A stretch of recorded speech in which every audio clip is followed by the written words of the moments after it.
अगर एक इंसान हैवान बन जाए तो उसे अपराध कहते हैं। अगर 32 लोग एक छोटी 13 साल की बच्ची पर टूट पड़े तो आप उसे क्या कहेंगे? हाँ, जब हम और आप मिलके मर्दों के लिए आवाज उठा रहे थे तो राजस्थान में इस समय ऐसा कुछ हुआ जिसे हम सुनकर हमारी रूह कांप जा रही है, क्योंकि राजस्थान में 1 2 3 नहीं बल्कि 32 दरिंदों ने एक 13 साल की बच्ची को 5 दिनों तक नोच डाला। 13 साल की बच्ची को 5 दिनों तक, यह सुनकर डर लगता है। उस बच्ची ने 5 दिनों में कितने बार मदद के लिए हाथ जोड़े होंगे, कितना बार रो रो कर कहा होगा प्लीज घर जाने दो। आपको सुनकर गुस्सा आ रहा होगा ना, नफरत भी हो रही होगी। जरा ठहरिए, अब जो मैं बताने वाला हूँ ना वह सुनकर आपको घिन आएगी। यह कोई सुनसान जंगल में नहीं हुआ, यह शहरों के बीचा बीच एक होटल में हुआ, जहाँ रिसेप्शन था, स्टाफ था, रजिस्टर था, सीसीटीवी कैमरा था, सब था, बस इंसान नहीं थे।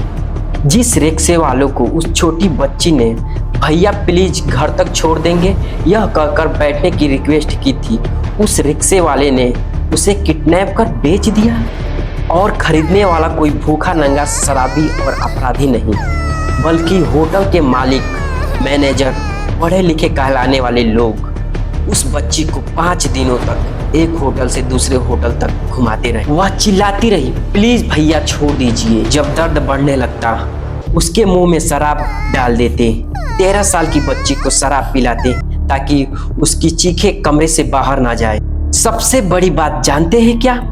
32 लोगों से नोचे जाने के बाद भी वे जिंदा है शरीर से, मगर आत्मा उसकी मर चुकी है, क्योंकि स्कूल का बैग, दोस्तों के साथ हंसी, माँ की गोद, सब कुछ उन 4 होटलों के कमरों में इन 5 दिनों में इन 32 लोगों द्वारा लूटे जाने से खत्म हो गया।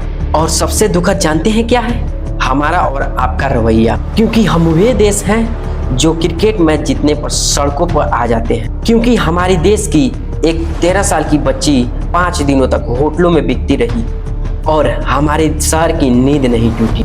और जब यह खबर बाहर आई तब भी इस देश में ना कोई कैंडल मार्च कर रहा है, ना कोई क्राइम टाइम में चीख पुकार मच रही है। किसी टीवी चैनल पे ये खबर आपको नहीं दिख रही होगी और सोशल मीडिया पर कोई इसके लिए विरोध नहीं जता रहा होगा। इस केस की सबसे दुखद यह पहलू है, लेकिन यह चुप्पी आज मैं तोड़ूंगा।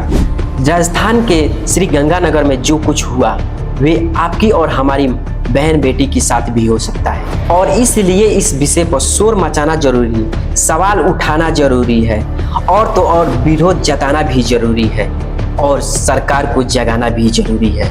और यह सुनिश्चित करना जरूरी है कि हमारे देश में बेटियों की इज्जत ताबरूह कब रुकेगी, क्योंकि हर दिन 80 लड़कियों का रेप होता है। यह तो नॉर्मल हो चुका है।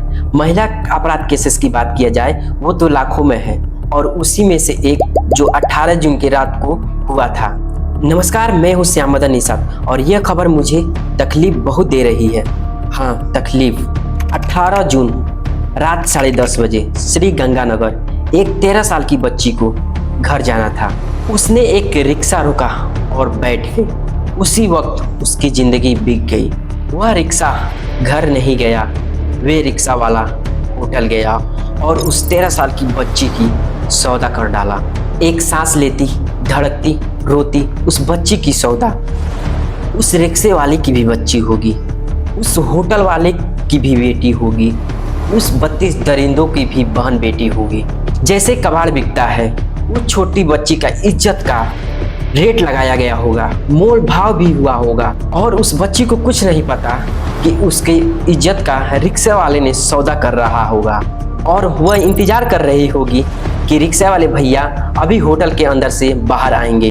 लेकिन उसे क्या पता कि उसका सौदा हो चुका है, और सौदा होने के बाद उसको होटल के अंदर बुलाया जाता है। और वह 5 दिन शुरू हुए 18 से 22 जून, एक होटल के कमरे से दूसरे कमरे, दूसरे से तीसरे कमरे, तीसरे से चौथे कमरे, ऐसे करके 32 लोगों ने उसके साथ रेप किया। जब वह छोटी बच्ची दर्द से चिल्लाती, चीखती, पुकार मचाती तो उसको शराब पिला दिया जाता था ताकि उसकी आवाज इस होटल के कमरे से बाहर ना जा पाए। 22 जून को पुलिस ने निकाला 5 दिन 120 घंटे, हर घंटे मौत से भी ज्यादा। फिलहाल होटल मालिक सहित रिक्शा वाला और 32 आरोपियों को पुलिस ने हिरासत में ले लिया और उन पर कानूनी कार्रवाई कर रही है।